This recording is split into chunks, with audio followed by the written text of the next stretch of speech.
Population बढ़ती चली गई।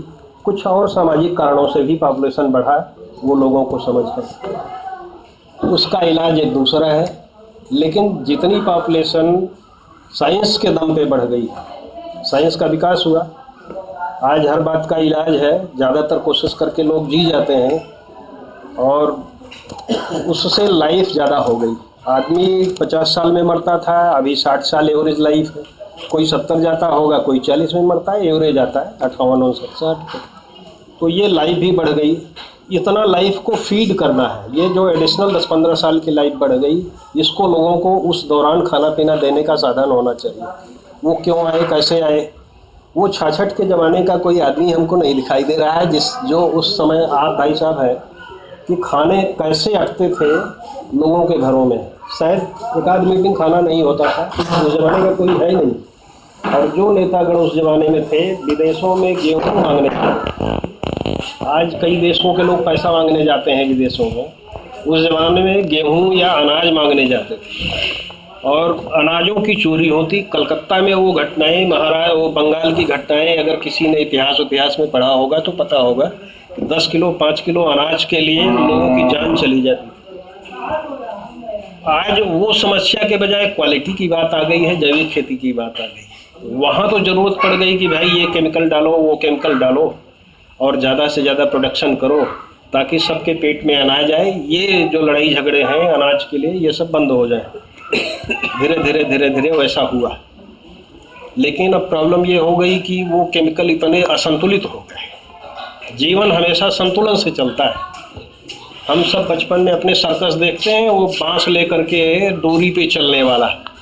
किसी का भी जीवन, अपने अपने जीवन का ठीक से पर्यवेक्षण अगर कोई करेगा तो वो रास्ते पे चलने जैसे ही है। ठीक है, तो उस समय तो ज़रूरत थी कि अनाज ज़्यादा पैदा किया जाए, तो वो खाद पानी दे करके हो गया। पानी का भी कुछ व्यवस्था किया गया, खाद वगैरह का भी किया गया, ज़्यादा अनाज हो गया। और उसी समय सपोर्ट प्राइस की ज़रूरत पड़ गई थी कि अगर किसी के पास है तो एक मिनिमम पैसा पे वो बिके भी, और वो सिद्धांत वहीं लगता था। जब ज़्यादा हो गया तब वो उस प्राइस पे खरीदने वाले लोग नहीं रह गए। अब क्या चाहिए, और अलग अलग क्षेत्रों में कहीं गेहूँ हो रहा है तो गेहूँ ही होता चला जा रहा है, कहीं धान हो रहा है तो धान ही होता चला जा रहा है, कोई गन्ने का एरिया है तो गन्ना ही करते चले जा रहा है।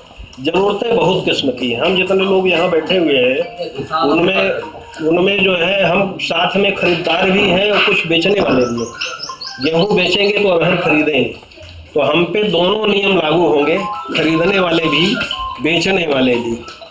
और एक नियम दोनों पे काम नहीं करेगा, इसलिए हमको दोनों धार बर्दाश्त करने की आदत होनी पड़ेगी।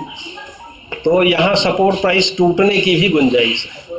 तो दवाइयों पे लिखा रहता है मैक्सिमम रिटेल प्राइस, तो यहाँ एक चीज़ ये हो सकता है कि मैक्सिमम रिटेल प्राइस की बात की जाए, ताकि ये है कि हमारा सामान मिनिमम इतने पे बिक जाए। मैक्सिमम मिनिमम में बड़ा बारीक अंतर है, अगर सोचा जाए तो एक किस्म का कोई अंतर नहीं है, लेकिन उसके लिए मार्केट ओपन करने पड़ेंगे, कॉन्ट्रैक्ट फार्मिंग वगैरह भी लानी पड़ेगी। पॉपुलेशन बढ़ गया तो छोटी खेती हो गई, छोटी खेती हो जाने से फिर हम 2 कुंटल 1 कुंटल जो आप बता रहे थे वैसा कुछ हो गया, हम कहाँ लेके जाएं उतना। तो उसके लिए 2-3 विदेशों में भी वो विधियाँ प्रचलित हैं।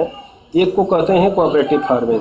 5-7-10 लोग मिल गए, 1-1 बीघा 2-2 बीघा मिला के 50 बीघा 40 बीघा की खेती कर लिया, तो एक प्रोडक्शन थोड़ा ज़्यादा हो गया, वो हम कहीं ले जाके सेल कर सकते हैं, या हमारे यहाँ कोई आकर के उसको ले भी सकता है। तो एक विधि तो ये हुई। दूसरी ये हुई कि कंपनियाँ आके खेती करवाएं। छोटे 1-2 बीघे में हम क्या करेंगे, लेकिन अगर 1 गांव 2 गांव 4 गांव के लोग आलू बोएंगे, ये बोएंगे, वो बोएंगे, तो कोई कंपनी वहाँ आकर के उनको सीड भी दे देगी, कुछ पानी वानी का भी इंतजाम कर देगी और एक कुछ सुनिश्चित प्राइस में खरीद भी लेगी। ऐसी व्यवस्था कॉन्ट्रैक्ट फार्मिंग के तहत आई।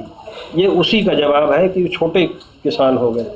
ज़्यादा बड़े किसान होते तो शायद इसकी ज़रूरत नहीं होती। अमेरिका में इसकी ज़रूरत नहीं है, बहुत बड़े बड़े किसान हैं और हमारे एक 2-2 गाँव के बराबर के किसान, उनके पास इतनी ज़मीनें हैं कि एक मोनोटोनस प्रोडक्शन इतना कर लेते हैं कि उनको कॉन्ट्रैक्ट फार्मिंग की ज़रूरत नहीं है। लेकिन वहाँ भी अगर कोई कंपनी इतना कोई रिक्वायरमेंट बनाती है कि आलू चाहिए उसको लाखों टन में, तो कर सकती है। ये कॉन्सेप्ट दुनिया में है तो यहाँ भी होगा, कहीं और भी जा सकता है।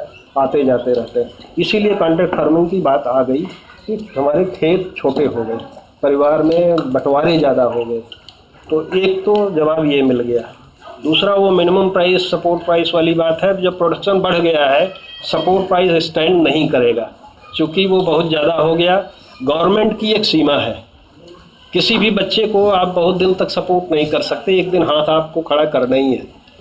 तो हर किसान को तैयार होना है कि वो अपनी स्ट्रेटजी से खुले मार्केट में ये करे। ये तो सरकारी पक्ष है, लेकिन उसमें कुछ न कुछ इंटरवेंशन, कोई न कोई विधि डालनी पड़ेगी। तो वो यही है